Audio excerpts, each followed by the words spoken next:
Sa panig po ng DOJ, Attorney Sal, at ng DILG, ay so far, wala naman sila natatanggap na update. Yung warrant. Alam Yes, po Attorney. niya yan. Matagal na naman nila sinabi na meron. Kaya lang, hindi pa nila natatanggap. Mm. So, premature. Although, syempre, sa panig ni Senador Bongo, hindi pa po, bakit di ka mag-aalala? eh, magiging nasa sitwasyon ka naman ni Senador Bato. Nangyari na kasi Presidente Duterte. Kaya natural lamang na mag-worry siya. Although sabi niya, pinapasa Diyos niya na lang. Pero hindi pa pwede. Hindi pa pwede na ipagpatuloy natin ang mali. Hindi pa pwede ipagpapatuloy natin ang labag sa batas. Kaya sana ang Korte Suprema, 15 buwan na ho, baka naman gusto niya na magdesisyon tungkol niya sa issue ng whether or not illegal o legal. Sa party namin, talagang illegal. Masyado naman klaro yan. Pero kailangan nyo pa rin ang pagpapatunay ng Korte Suprema. Kaya kung maaari lang naman, mga honorable justices of the Supreme Court, zero for conviction. Lahat silang 24 dapat absuelto. Wala naman talagang ebidensya. Alam nating lahat yan. Ang talagang hindi lang naniniwala dyan, yung galit kay Inday Sara, yung galit kay Presidente Duterte. Pero ilan lang naman yan eh. Ang overwhelming majority hindi naniniwala. Kalokohan lang yan. Politika lang yan.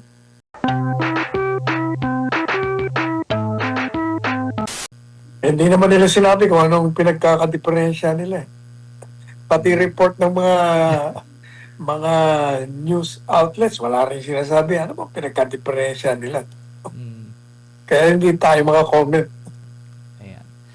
Pero dito po sa sinabi ni Senator Ping Lacson, naniniwala daw siya na dapat magbigay ng pinal na interpretasyon ang Supreme Court kung ilang boto yung kailangan upang mahatulan si Vice President Sara Duterte sa kanyang impeachment trial. Ayon kay Lacson, maaring mawalan ng saysay yung paglilitis kung hindi malinaw kung paano bibilangin yung kinakailangang 2/3 ng boto sa Senado, lalo na kung may mga senador na hindi nga makakaasali sa proseso. Ipinaliwanag niya na bagamat nakasaad sa konstitusyon na kailangan ng boto ng 2/3 sa lahat ng miyembro ng Senado o katumbas ito ng 16 votes, may debate kung paano ito ipatutupad kung hindi nga kumpleto yung 24 na senador na makakaboto.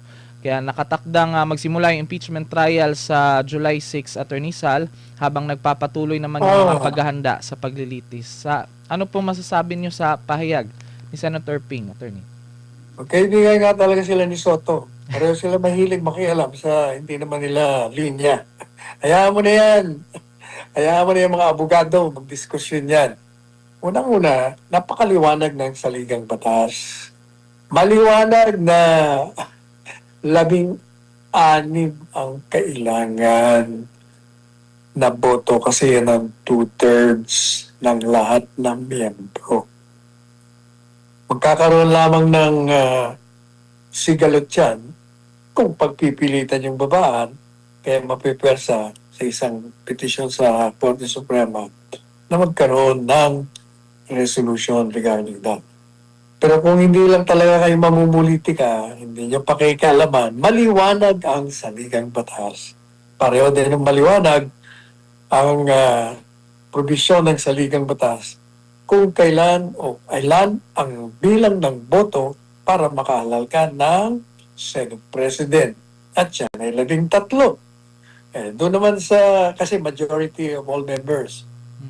Hindi porket nakakulong o absent, hindi na mabibilang na 24. Kasi nga, sinasabi ng members of the Senate hanggat miyembro ka ng Senado, kasama ka dun sa bilang. Ganon din yung 2/3 of all the members. Kaya kayong mga hindi abogado, pwede ba? Huwag na kayong salita ng salita. Stop spreading your ignorance. Although that's not a crime. Ayan, maraming salamat po, Attorney Sal. Samantala, kahapon po, Attorney Sal, natalakay natin yung tungkol sa nakuhang impormasyon ni Congressman Pulong na susunod daw na target ng ICC ay si Senator Bongo. Pero ito ay pinabulaanan ng Department of Justice at ng Department of the Interior and Local Government dahil na yun nga mayroon ngang arrest warrant mula sa ICC laban kay Senator Bongo. Ayon kay DILG Secretary John Vic Remulla, wala silang nakikitang anumang warrant at wala ring impormasyon yung PNP tungkol dito. Sinabi rin ng DOJ na wala silang natanggap pa na opisyal na komunikasyon mula sa ICC kaugnay ng naturang usapin. Samantala, giniit ng Malacanang na hindi ginagamit ng administrasyon ng ICC bilang sandata laban sa mga kritiko nito. Binigyan din ng Palace Press Officer na si Claire Castro na mga kaso sa ICC ay isinampa ng mga Pilipino naghahanap daw ng pananagutan para sa mga umano'y paglabag na may kaugnayan sa extrajudicial killings. Ano pong inyong komento sa pahayag ng DOJ at ng Malacanang? Ano nga ba? Anong pinakapunto nila? Anong punto nila? Sa panig po ng DOJ Attorney Sal at ng DILG ay so far wala naman sila natatanggap na update. Yung warrant. Yes, Alam po Attorney. niya yan. Matagal na naman nila sinabi na meron. Kaya lang, hindi pa nila natatanggap. So, premature. Although, syempre, sa panig ni Senador Bongo, hindi pa po, bakit di ka mag-aalala? Magiging nasa sitwasyon ka naman ni Senador Bato. Nangyari na kasi Presidente Duterte. Kaya natural lamang na mag-worry siya. Although sabi niya, pinapasadyos niya na lang. Pero hindi pa pwede. Hindi pa pwede na ipagpatuloy natin ang mali. Hindi pa pwede ipagpapatuloy natin ang labag sa batas. Kaya sana ang Korte Suprema, 15 buwan na baka naman gusto niya na magdesisyon tungkol niya sa issue ng whether or not illegal o legal. Sa party namin, talagang illegal. Masyado naman klaro yan. Pero kailangan nyo pa rin ang pagpapatunay ng Korte Suprema. Kaya kung maaari lang naman, mga honorable justices of the Supreme Court, magdesisyon na po kayo. Ayan. At dahil nga dyan, Attorney Sal, tanggap tayo ng balita dahil ito nga, reaksyon ni Senator Bongo kaugnay sa mga bantang pag-aresto sa kanya ng International Criminal Court o ICC kaugnay sa war on drugs ng nakaraang Duterte administration. Si Bongo na ipagpapasadyos na lang niya ang lahat ng mga nangyayari sa kanya ngayon ay meron pa ba siyang pwedeng gawin, Attorney Sal? For example, yung mag-file ng petition sa Supreme Court katulad ng mga nakaraan kay Senator Bato, Attorney? Kahit hindi na siya mag-file, basta i-resolve na lang. Kasi yung sitwasyon niya, pareho kay Bato, pareho kay Presidente Duterte. Decision na lang talaga ng Korte Suprema ang inaantay natin. Ayan. Ito, samantala, Attorney Sal, sa survey naman na ginanap ng Okta Research, nasa 19% lamang ng mga Pilipino yung naniniwalang pagbabatayan ng mga senador ang ebidensya at batas sa pagdedesisyon sa impeachment trial ni Vice President Sara Duterte. Samantala, nasa 32% ang naniniwalang hindi batas at ebidensya ang magiging pangunahing basehan ng desisyon, habang 49% yung mga undecided. Ayon sa Okta, pinapakita ng resulta na ang malaking hamon sa Senado ay hindi lamang yung pagresolba sa kaso, kundi yung pagpapanumbalik ng tiwala ng publiko sa pagiging patas at kredibilidad ng proseso. Sa hiwalay na survey, 74% naman ng mga respondent, Attorney Sal, ang nagsasabing dapat nga humarap si VP Sara sa impeachment trial para sagutin yung mga alegasyon laban sa kanya. Naalala ko, Attorney Sal, na talakay na po natin ang patungkol sa mga usapin kung pagbabasehan nga ba talaga yung based on evidence yung impeachment ni VP Sara. And right now, it reflects na rin sa mga survey na ginagawa sa mga Pilipino kung anong iniisip nila about sa impeachment. Gaya ng sinabi natin, kung batay sa ebidensya, zero dapat. Zero for conviction. Lahat silang 24 dapat absuelto. Wala naman talaga ebidensya. Alam nating lahat yan. Ang talagang hindi lang naniniwala dyan, yung galit kay Inday Sara, yung galit kay Presidente Duterte. Pero ilan lang naman yan eh. Ang overwhelming majority hindi naniniwala. Kalokohan lang yan. Politika lang yan. Gusto lang nila tanggalin talaga si Inday Sara sa pagkakakandidato sa Pangulo sa 2028. Ayan. Ayan, maraming salamat, Attorney Sal. Samantala, maaring may mga or maaring maging pagkakataon para makabawi daw ng kredibilidad si Senator Chis Escudero o kaya'y maulit daw yung mga nangyari last year sa controversial nung nakaraang impeachment proceedings kung muli siyang magiging presiding officer sa impeachment trial ni VP Sara Duterte. Kasi nga matatanda natin, Attorney Sal, noong 2025 nakaranas ng batikos si Senator Chis matapos nga ibalik sa Senado sa Kamara ang articles of impeachment laban kay VP Sara sa halip na agad simulan yung paglilitis. Inakusahan siya ng ilang kritiko na umano'y pinabagal yung proseso ng impeachment. Gayunpaman, nilinaw kalaunan ng Supreme Court ang salitang forthwith sa konstitusyon ay hindi nangangahulugang agad-agad, kundi sa loob ng makatuwirang panahon depending sa sitwasyon.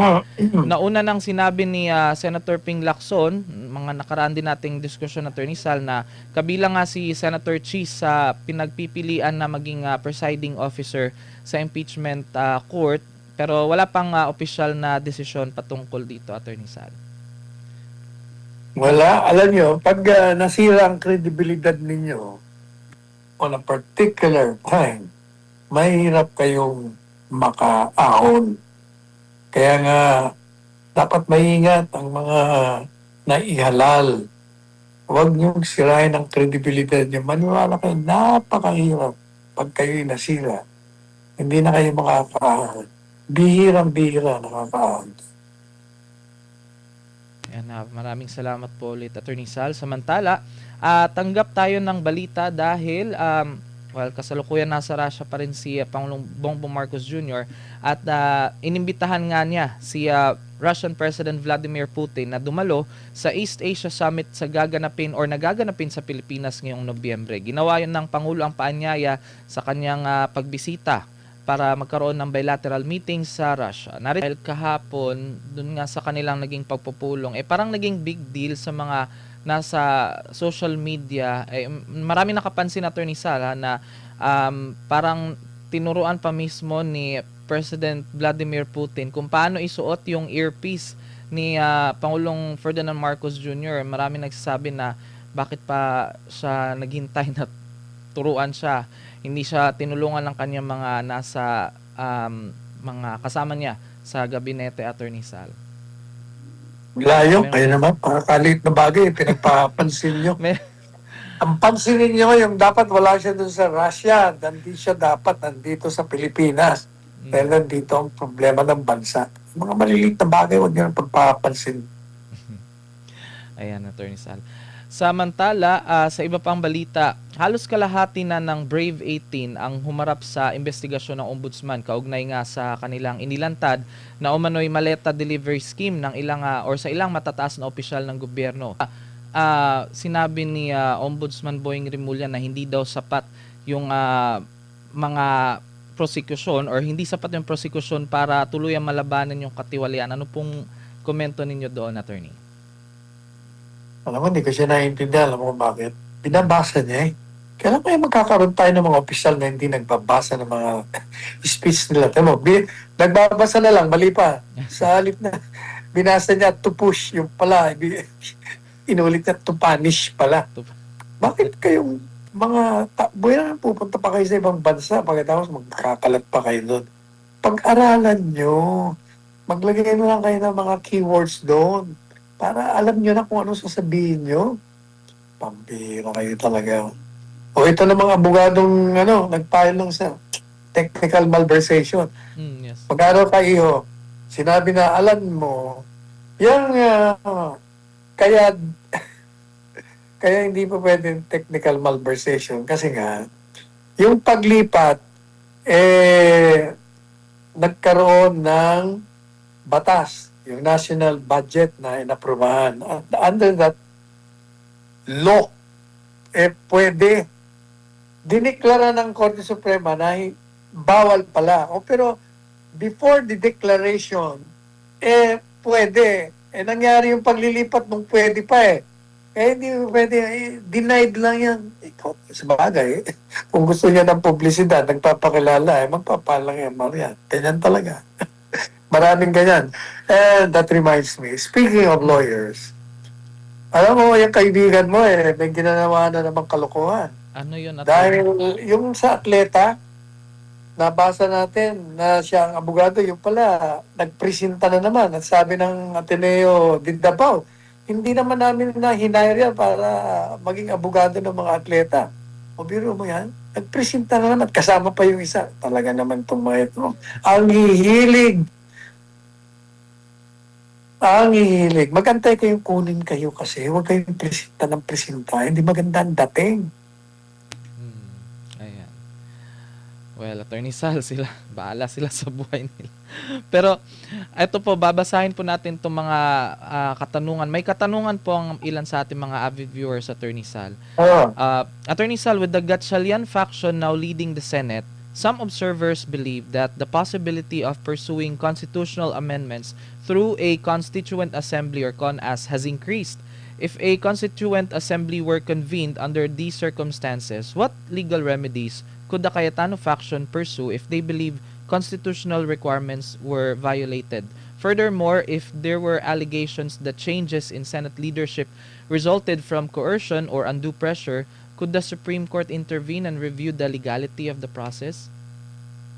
Unang-una, yung Constitutional Assembly, di ba nagtangka na sila dyan? Ayaw ng tao yan kaya walang nangyayari. Kahit anong gawin nila, ayaw ng tao. Hindi yan matutupad. Sigurado yan. Ngayon, in the event, the remote possibility na pinilit nila at nagkaroon ng mga paglabag, natural, ang Korte Suprema ang magiging final na magdidesisyon dyan kung tama o mali ang kanilang ginawa. Ayan. Maraming salamat po, Attorney Sal. Samantala, isang mensahe naman from BB Nice. I like the t-shirt, Attorney Sal. Sana maka-avail. Wala na tayong magagawa kung di people power dahil hawak na ng government plus ng bansa natin. Yet, I believe God has mercy to all Filipinos, especially those in need. God bless the Dutertes, especially Inday Sara, para lagi siyang matatag knowing siya ang people's choice regardless.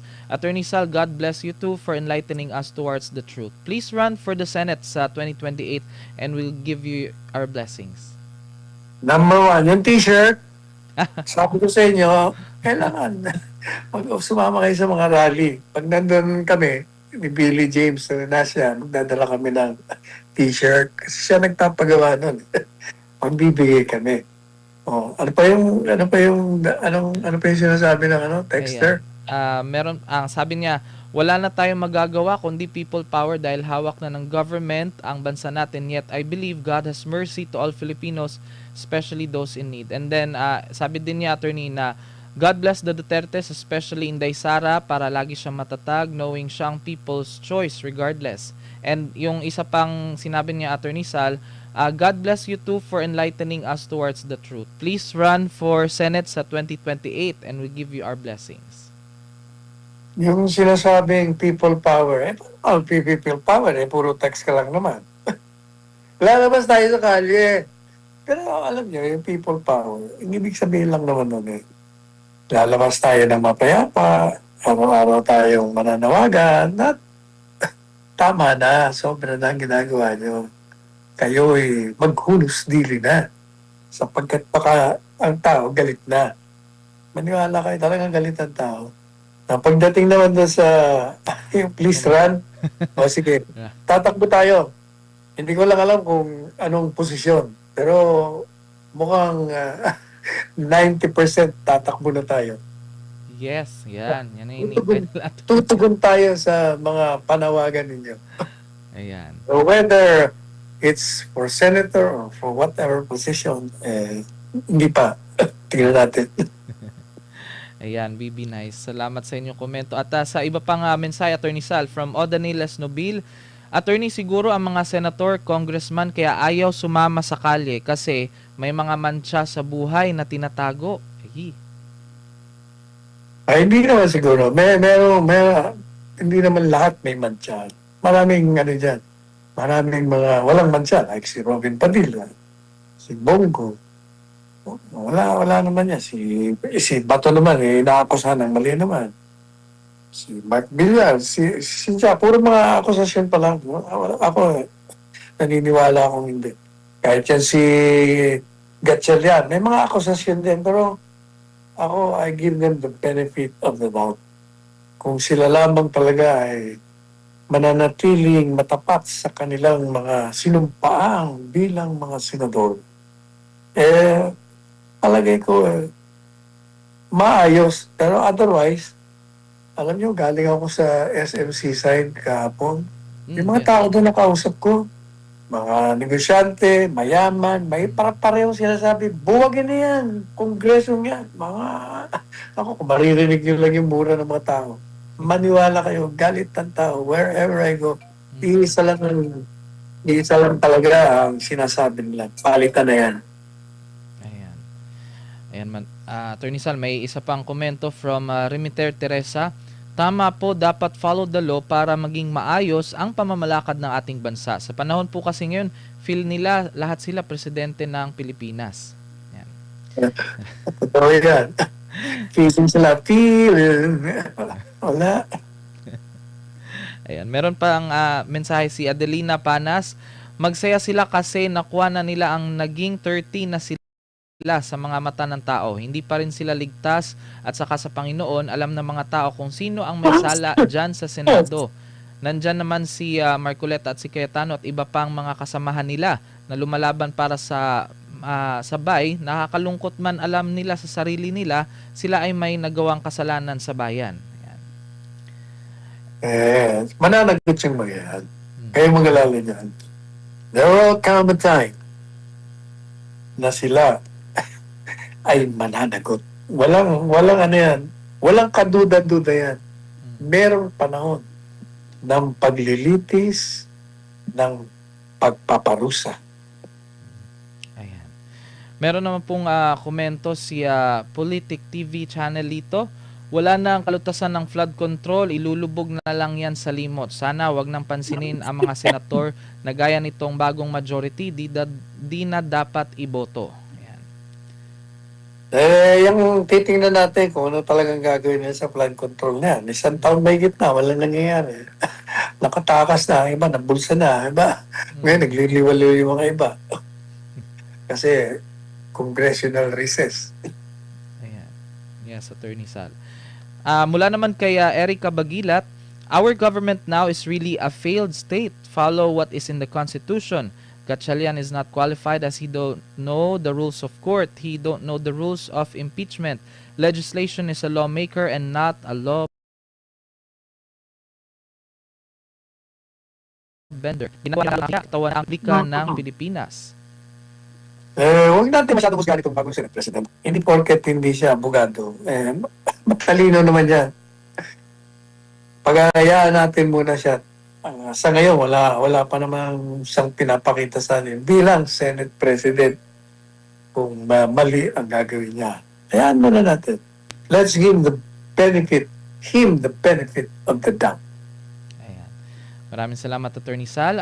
Meron pa isang mensahe from Dirty Harry from YouTube. Paano po magiging legal ang ginawang special session ng pagbobotohan ng bagong SP dahil kung ang lalabas sa Supreme Court ruling na void yung ginawa ni Gatchalian ng pag-agaw bilang acting SP, paano maging legal ang pag-preside niya sa panibagong botohan na naman? Talaga, Dirty Harry. Manang-mana ka doon sa kapangalan mo. Hindi ka nakikinig eh. Diniscuss ko na yan. Ang mangyayari dyan, kung i-declare, ang gagawin lang ng mga senador ngayon, dahil nga, questionable kung legal o hindi, dahil may nakapinbin na kaso, di ba? Yung pinail ng mga senador, ng group. Ang gagawin lang nila ngayon, di ba may special session sila, may magmo-motion lang dyan. Sasabihin nila, yung mga nakaraan na ginawa natin, noon ninyo, aprobahan na natin ngayon na legal. Pag ginawa nila yon, gaya ng sinabi ni Chief Justice Morando sa Vilino versus Cueco case, di tapos ang problema. Kaya kahit sabihin ng Korte Suprema na illegal yung dati, pero dahil ni-ratify na nila, okay na rin yun. Yun lang yun. Ayan. At meron pa isang mensahe from Leo J.V. Kapunong. Tingnan nyo, dahil nasa kanila na ang liderato, tahimik na yung Senado. Kaya dito natin mapapansin kung sino talaga ang magulo at nanggugulo sa ating gobyerno. At dito rin natin mapapansin kung sino talaga ang gustong mamuno ng patas at hindi yung uhaw sa kapangyarihan. Talaga magulo sila. Buti nga natapos na circus for now. Ayan, attorney. Meron naman pahabol si Mel, Attorney Sal, kanina sa napag-usapan natin tungkol kay Pangulong Marcos Jr. Nako, delikado si Putin pag nagpunta sa Pinas. Si PRRD nga na dugong Pilipino tinraidor at pinadala sa ICC. Si Putin pa kaya na isang dayuhan na may warrant of arrest din? Reaction niya, Attorney. Hindi niya. Una-una, baka hindi ka tanggapin ni Putin yun. Kung tanggapin man, hindi niya magagalaw yan. Ayan. At yan nga, Attorney Sala, yan pang ilan sa mga mensahe na ating natanggap mula sa ating mga viewer. At syempre pa, hindi natin kakalimutang batiin sila mga partner. Sila Nancy Salinas, good morning Attorney Sal. From Remiter Teresa watching from Malaysia. Si Leia Paklibar, John Miklat Gaming and Vlogs. Si Mel, si Efren Guhilde at itong ating bagong viewer si SP854 L5X. Ang hirap naman ang pangalan niya. At si Nilo Ahon at Marvic Tuazo. Ayan po, Attorney. Kumusta po kayong lahat dyan sa labas ng ating bansa? Kami palagi na lang umaasa. At hindi lang umaasa, pinapanalangin namin kayo. Kayo palaging nasa mabuting kalagayan at kalusugan. Ayan, maraming salamat din po ulit, Attorney Sal, at sa ating mga kababayan na walang sawang sumusubaybay sa ating programa. Muli sa pangalan po ni kapartner Hannah Jane Sancho, ako po inyong Carlo de la Peña. At ako naman po, inyong lingkod, patuloy na nagpapasalamat sa inyong pagsubaybay sa ating program. Magkita-kita tayo muli ganito ring oras sa Lunes. Dito lamang po sa programang Problema Nyo, itawag kay Panelo. Problema